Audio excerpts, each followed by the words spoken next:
കൊട്ടിയൂരിലെ ബാവലിക്കെട്ട് വിഷയത്തിൽ പ്രതികരിച്ച് ഹിന്ദു ഐക്യവേദി സംസ്ഥാന ഉപാധ്യക്ഷൻ വത്സൻ തില്ലങ്കേരി. ബാവലിക്കെട്ട് ചടങ്ങ് മുൻകാലങ്ങളിൽ നടന്നിട്ടില്ലെന്നും ഈ പ്രവൃത്തിക്ക് പിന്നിൽ ഗൂഢലക്ഷ്യമുണ്ടെന്നും അദ്ദേഹം പറഞ്ഞു. കർണാടകയിൽ നിന്ന് ഭക്തർ വരുന്ന സാഹചര്യം മുതലെടുക്കാനുള്ള നീക്കമാണ് നടന്നത്. ചരിത്രകാരന്മാർ എന്ന് പറയുന്ന ആളുകളെ കൂട്ടി ഇതിന് ആധികാരികത ഉണ്ടാക്കാനുള്ള ആസൂത്രിത നീക്കം നടന്നു. സാമുദായിക മൈത്രി തകർക്കുന്ന നീക്കമാണ് നടന്നതെന്നും വത്സൻ തില്ലങ്കേരി കണ്ണൂരിൽ പറഞ്ഞു.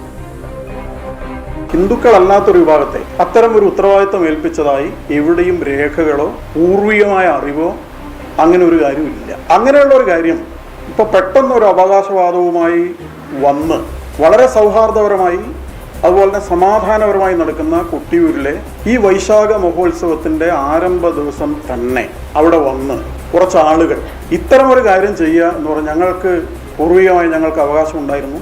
കുറച്ചു കാലമായിട്ട് ഞങ്ങൾ ചെയ്യാത്തതാണ്. ഇപ്പോൾ ഞങ്ങൾക്ക് കർണാടകയിൽ ഏതോ ഒരു സിദ്ധൻ പറഞ്ഞിട്ടുണ്ട്, നിങ്ങളുടെ കുടുംബം പണ്ട് ഇങ്ങനെ ചെയ്തിരുന്നു, അത് ചെയ്യാത്തതിൻ്റെ ദോഷമാണ് നിങ്ങൾക്ക് എന്നൊക്കെ അവിടുത്തെ ആളുകളോട് പറഞ്ഞ് അവരുടെ അനുവാദമില്ലാതെ സമ്മതമില്ലാതെ അവിടെ ദേവസ്വം ബോർഡുണ്ട്, അവിടുത്തെ പാരമ്പര്യ ട്രസ്റ്റുമാരുണ്ട്, ക്ഷേത്രത്തിൻ്റെ സംവിധാനങ്ങളുണ്ട്, അവരുടെയൊന്നും അനുവാദമില്ലാതെ ബാവലിയിൽ പോയി ഇങ്ങനെ ഒരു ചടങ്ങ് നടത്തുകയും അതിന് വ്യാപകമായി പ്രചരിപ്പിക്കും. അതിനെ ചരിത്രകാരന്മാരെന്നൊക്കെ പറയുന്ന ചില ആളുകളെ കൂട്ടി അതിനൊരു ആധികാരികത ഉണ്ടാക്കാൻ വേണ്ടിയിട്ടുള്ളൊരു ശ്രമം നടത്തി ഇങ്ങനെ ചെയ്തത് കൃത്യമായ ദുരുദ്ദേശത്തോടു കൂടിയാണ് എന്ന് ഞങ്ങൾ സംശയിക്കാം.